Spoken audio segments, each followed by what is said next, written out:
book, Oo. isa siyang bucket list na gusto kong gumawa, gusto kong maging author. Yun yung katotohanan yan. Okay. Kasi parang feeling ko, sabi nga nila, makagawa ka ng isang libro, author ka na. Hindi, tsaka parang, napansin ko kasi pag nagpo-post ako sa Instagram ng mga pagkain ginagawa ko sa bahay, ang daming nagtatanong ng recipes, hindi ko naman ma-post yung recipes kasi ang haba-haba. Hindi naman ako masipag mag-type.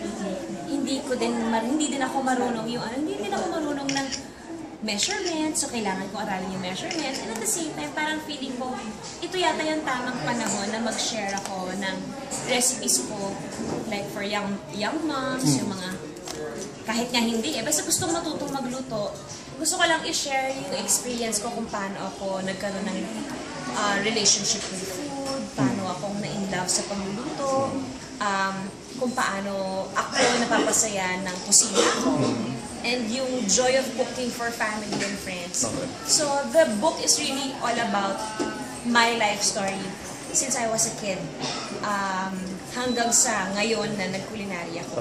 Hopefully this year, this last quarter of the year, mailabas namin. Bago magpasko, Ano yung title? mailabas namin. Judy Ann's Kitchen. Oo, yun. So it's a self-produced book.